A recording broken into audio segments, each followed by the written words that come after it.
Un saludo, queridos amigos. Bien, el día de hoy vamos a hacer un tema que sería los riñones y las vías urinarias. Y bueno, además también vamos a hablar sobre las glándulas suprarrenales. Los riñones, para empezar, son órganos retroperitoneales, ¿ya? Órganos retroperitoneales que tienen como principal función la filtración de la sangre. En este caso se van a encargar de la formación de la orina. Se localizan a nivel de la vértebra torácica número 12 y la parte inferior a nivel de L3, ¿ya? Van a tener una forma de habichuela y tienen un color marrón con unas medidas de 10 centímetros de longitud, 5 centímetros de ancho y 2.5 centímetros de espesor. Viendo que en su cara superomedial se localizan lo que son las glándulas suprarrenales, que ya estaríamos hablando más adelante de las mismas. ¿Ya? Entonces los riñones van a presentar una forma oblicua, ¿ya?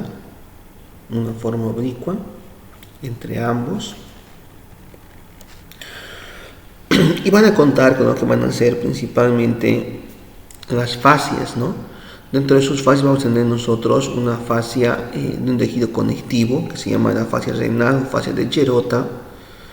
Y también vamos a tener nosotros tejidos de respaldo que van a ser la fascia formada por grasita, ¿no ve? Por tejido celular adiposo. En este caso, la fascia renal o fascia de Gerota se va a encargar de envolver al riñón junto con un poco de grasa, con una almohadilla de grasa, ¿ya? Esta fascia de Gerota va a tener dos hojas, una hoja anterior que se va a continuar con el lado contrario y una hoja posterior que va a terminar para nosotros a nivel del riñón. Esta fascia renal, cuando llegue hasta el uréter, miren, cuando llegue al uréter, se va a denominar ya como fascia periureteral, se va a continuar con el riñón. Entonces, la fascia renal o fascia de Gerota se continúa con la fascia periureteral, ¿ya? La fascia periureteral es una extensión de la fascia de Gerota. Ahora, cabe más recalcar que dentro de la fascia renal o fascia de Gerota vamos a tener nosotros tejido celular subcutáneo, que se va a conocer en este caso como fascia perirenal. El que va a estar fuera de la fascia de Gerota se va a conocer como grasa pararrenal.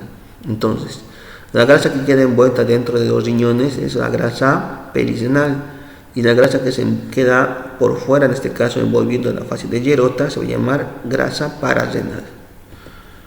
Aquí, por ejemplo, podemos ver un gráfico en el cual, miren, esta extensión blanca que vemos acá es la fascia de Gerota, que está envolviendo al riñón, también conocido como fascia renal. Esta fascia tiene en su interior tejido celular subcutáneo, ven aquí que está envolviendo al riñón.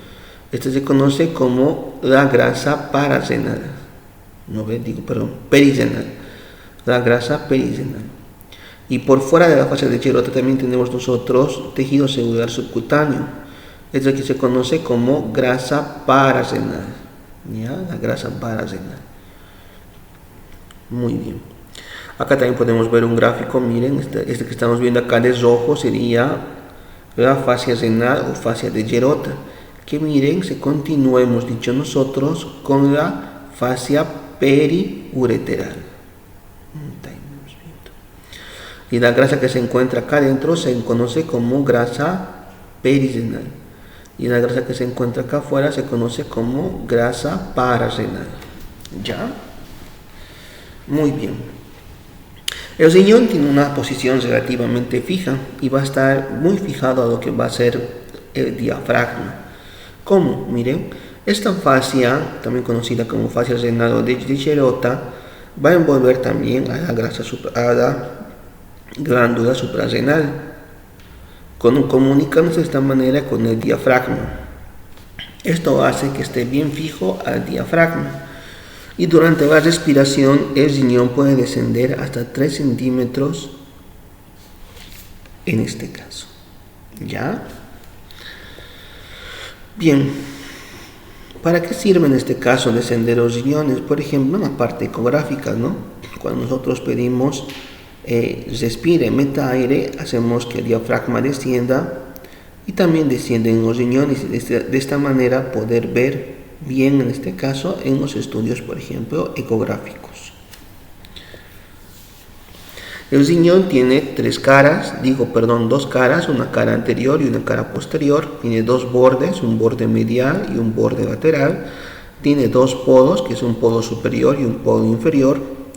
Y siempre desde la parte anterior a posterior, primero es la vena renal, posterior tenemos a la arteria renal, y en la parte más posterior tenemos a la pelvis renal. Por ejemplo, miren, en esta cara anterior vemos adelante a la vena renal.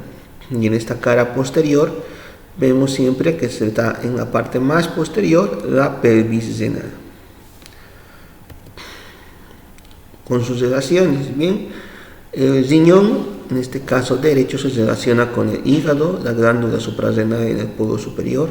Tenemos una relación con el colon, con parte del intestino delgado y con el duodeno. Mientras tanto que el riñón izquierdo se relaciona con la glándula suprarrenal, con el vaso, con el páncreas, parte del intestino delgado y también parte del colon. Ya, esas son las relaciones que guardan cada uno de nuestros riñones. En la parte posterior se relacionan también con la pared posterior del abdomen, siendo así, miren, que el riñón derecho se relaciona con la costilla número 12 y el riñón izquierdo con la costilla 11 y con la costilla número 12. En la parte más medial se relacionan con el músculo psoas ilíaco que tenemos acá, miren, aquí se ve, aquí está cortado, ¿no? Este es el músculo psoas ilíaco. Entonces, para la parte más medial de la parte inferior de los riñones se relaciona con el músculo psoas ilíaco, siendo la parte media que se relaciona con el músculo cuadrado lumbar, que vemos acá, miren, cuadrado lumbar. Aquí podemos ver el cuadrado lumbar, aquí también está el cuadrado lumbar. Y la parte más lateral vamos a relacionar nosotros con ¿quién? Con el músculo transverso del abdomen. Ahí está. Mira, aquí se ve el transverso del abdomen. Aquí está el cuadrado lumbar y bueno, está cortado parte del transverso del abdomen. Ya, entonces la parte más lateral se relaciona con el transverso del abdomen. Recordemos entonces, el riñón, en este caso derecho, se relaciona con la costilla 12, con el músculo psoas ilíaco, cuadrado lumbar y transverso del abdomen. Mientras tanto que el riñón izquierdo se relaciona con la costilla número 11, 12, en este caso con el músculo psoas ilíaco, cuadrado lumbar y con el músculo transverso del abdomen. Cuando hablamos de segmentación del riñón, el riñón se divide en 5 partes: el segmento apical o superior, segmento supero-anterior, segmento anteroinferior, segmento inferior y el segmento posterior. ¿Por qué es importante saber la segmentación? Para ver también sus arterias y sus venas. Por ejemplo, ¿cómo se llamaría esta arteria? La arteria renal viene y se divide la arteria segmentaria apical, antero-superior, antero-inferior, la inferior, y tenemos a la rama posterior. Miren, aquí está anterior, antero-superior, antero-inferior, inferior y la rama posterior. Y el drenaje venoso viene también de la misma manera. ¿Ya? Entonces recordemos los segmentos, ¿no? Segmento apical, antero-superior, antero-inferior, inferior y posterior. Y de la misma manera también se segmentan sus arterias y se segmentan sus venas. La unidad funcional del riñón se llama nefrona. ¿Ya? La nefrona es el que se va a encargar de filtrar toda la sangre que llega a los riñones. Al mismo tiempo también es el responsable para nosotros de la producción de la orina. ¿Cómo funciona esto? Bien, cuando vemos nosotros la función renal, vemos en este caso, este que estamos viendo acá es la nefrona.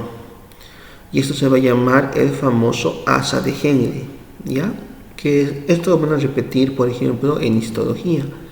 Ya vemos aquí el primer túbulo colector de orina, ¿ya? Entonces recordemos básicamente, esto que están viendo acá, miren, es el capilar aferente que viene acá y forma esto que es el glomérulo, ¿ya? El glomérulo. Esto están viendo aquí es la cápsula de Bowman, que es la parte inicial de la nefrona. Vemos aquí, y este es el asa de Henle. El asa de Henle tiene una porción descendente, una porción ascendente. ¿No ve? Bien. ¿Cómo viene este proceso? Imaginemos que los puntitos rojos son, en este caso, componentes vitales o funcionales de la sangre. Y lo que estamos viendo con azul van a ser sustancias tóxicas o sustancias de producto de desecho del metabolismo en nuestro cuerpo. Entonces, lo de azul son desechos que tienen que eliminarse de nuestro organismo. Entonces llega esto por la sangre y va a pasar por estos glomérulos, que como les dije son una red de capilares formados en la cápsula, ya ahí en la parte de la nefrona. Viene por acá y miren, se va a producir el primer proceso que se llama la filtración. La filtración es un proceso nada más por el cual vamos a empezar a eliminar desechos a nivel de la nefrona. Miren, vamos a empezar a eliminar. Pero ¿qué pasa? Al mismo tiempo de eliminar sustancias dañinas o productos de desecho, también podemos eliminar sin querer sustancias que pueden ser, en este caso, reutilizadas, o sustancias que son, en este caso, todavía útiles para nuestro organismo. Por ejemplo, se puede filtrar, digamos, glucosa, ¿ya? Y eso es útil para nuestro cuerpo. Entonces, ¿qué pasa? En la parte inicial de esta asa de Henle, ¿ya? Esas sustancias que han pasado, que pueden ser tóxicas o que pueden ser también, en este caso, de reutilización, vemos y los reabsorbemos, ¿me entienden? Por ejemplo, lo que sí sirve, que hemos filtrado sin querer, lo vamos a reabsorber, ¿ya? O vamos a regresar nuevamente a la circulación sanguínea. Al mismo tiempo, puede que aquí en el proceso de filtración hayamos, así como hemos dejado escapar cosas que sirvan y lo hemos eliminado sin querer, puede también que cosas que teníamos que eliminar y no nos hemos percatado se hayan escapado, ¿no? Entonces hayan pasado algunas moléculas tóxicas al torrente sanguíneo y entonces estas se van a secretar. Se van a secretar en este caso en la porción distal de la asa de Henle. ¿Ya? Lo que nos hemos olvidado filtrar, lo vamos a volver a secretar. Este proceso se llama secreción. Al mismo tiempo también vamos a secretar agua, ¿ya? Y se va a combinar estas moléculas tóxicas o dañinas, se van a combinar con líquido, con agua, y vamos a empezar posteriormente con la formación de la orina, las cuales se van a excretar en este caso, ¿ya? Se van a excretar por los túbulos colectores, en este caso del riñón. Y es la forma por la cual nosotros generamos la orina, ¿ya? Este es un mecanismo básico, ¿no? Recordemos en este caso que lo primero que pasa es la filtración, ¿no? En el cual, por ejemplo, pasan las moléculas que son tóxicas o productos de desecho, pero se pueden llevar también algunas moléculas que son todavía útiles para nuestro organismo, siendo que estas moléculas útiles se regresan nuevamente al torrente sanguíneo en este proceso que se llama reabsorción.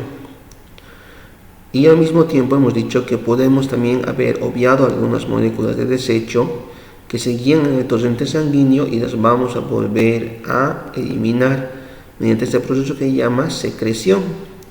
Ya una vez tenido todas las moléculas tóxicas, en este caso, de nuestro cuerpo, las vamos a eliminar en forma de orina. Y eso que nosotros conocemos como excreción. Este es el mecanismo básico, ¿ya? El mecanismo básico explicado de una forma bien sencilla de la función renal. Una vez que hayan pasado desde la nefrona hacia los túbulos colectores, estos túbulos colectores se van a eliminar a nivel de la pirámide de la papila renal, se van a eliminar la orina hacia los cálices menores. Vemos aquí un cáliz menor, otro cáliz menor, y la unión de los cálices menores van a formar un cáliz mayor, ¿ya? Y la unión de estos cálices mayores va a dar origen a la pelvis renal. Entonces, esto, tanto lo que son los túbulos colectores, como las papilas menores y las papilas mayores y la pelvis renal, solamente son conductos, vías de paso de la orina. Porque ¿dónde se forma la orina? En la nefrona. En la nefrona. Y la nefrona, que va a recibir toda esa sangre, se va a encargar de filtrarla, como hemos dicho. En sí, ¿cuál es la función del riñón a todo esto? La función del riñón es eliminar los desechos de la sangre, ¿ya? Y mandar nuevamente a la circulación una sangre ya sin desechos, descontaminada. Por eso es que los riñones son tan importantes en nuestra función vital, ¿ya? Los riñones prácticamente limpian la sangre de todos los desechos y toxinas de nuestro cuerpo.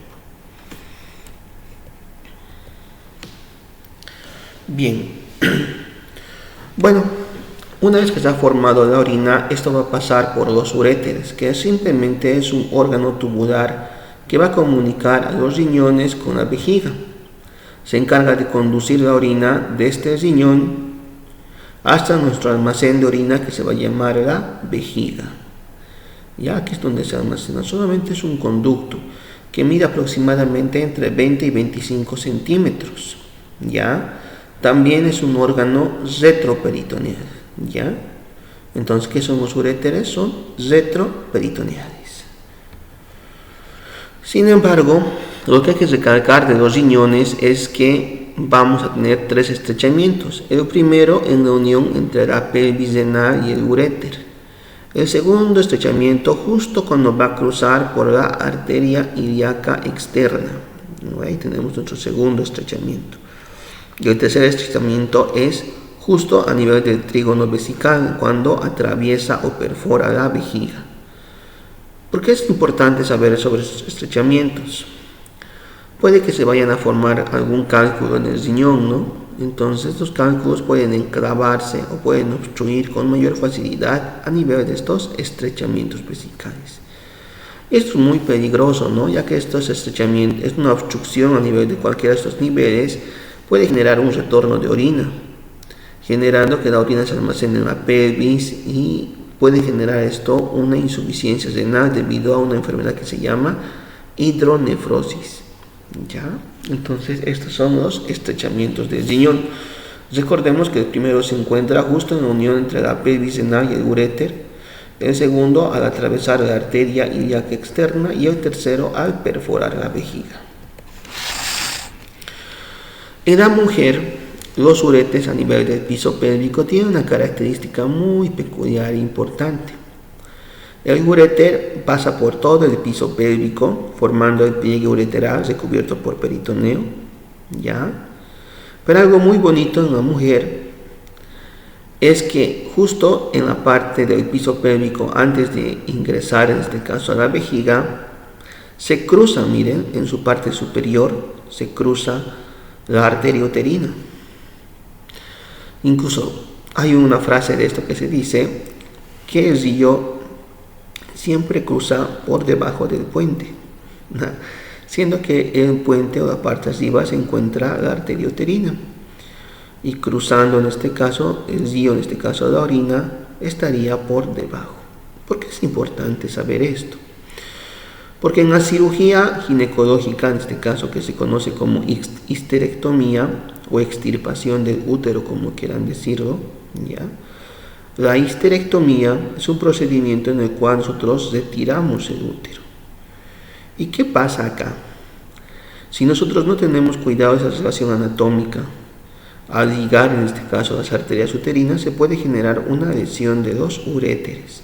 Entonces siempre se tiene que tener muy en cuenta esta relación anatómica, ya principalmente para la cirugía ginecológica.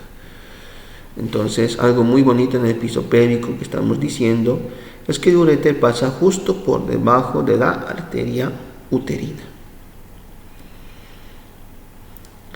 Con respecto a la irrigación de los uréteres, bien, los uréteres tienen ramas que vienen directamente en la parte superior de la arteria renal, también parte de las arterias gonadales, ¿ya? Tenemos también ramas directamente de la aorta abdominal, siendo que en la parte más inferior tenemos ramas de la ilíaca común, ramas de la arteria ilíaca interna y finalmente ramas de la arteria vesical inferior.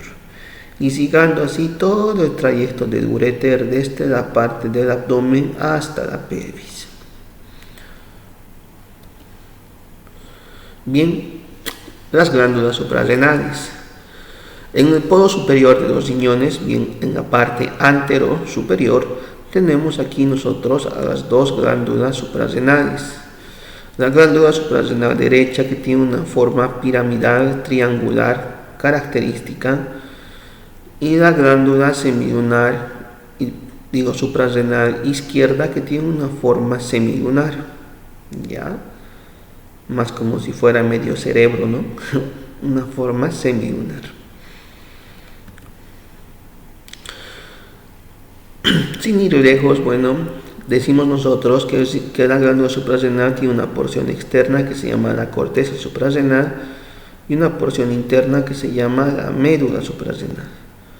La corteza suprarrenal se va a encargar, en este caso, o también conocida como cápsula, se va a encargar principalmente de liberar lo que va a ser los mineralocorticoides, los glucorticoides, los adrenocorticoides, que son en este caso las hormonas que se producen a este nivel. Y la médula suprarrenal se va a encargar principalmente de la producción de adrenalina, ¿ya? O epinefrina, como quieran decir. Esta glándula suprarrenal va a presentar una irrigación bien característica, presentando lo que van a ser las arterias suprarrenales superiores, la suprarrenal media y la suprarrenal inferior. Las suprarrenales superiores son ramas de la arteria frénica inferior, que es rama de la aorta abdominal. Las arterias, en este caso suprarrenales medias, van a ser ramas de la aorta abdominal, y las arterias suprarrenales inferiores son ramas de la arteria renal. Entonces tenemos las suprarrenales superiores, ramas de la frénica inferior, la suprarrenal media, que es rama de la aorta abdominal, y la suprarrenal inferior, que es rama de la arteria renal. Bien, queridos amigos, espero que les haya gustado el repaso de hoy y bueno, nos vemos hasta otra oportunidad. Gracias.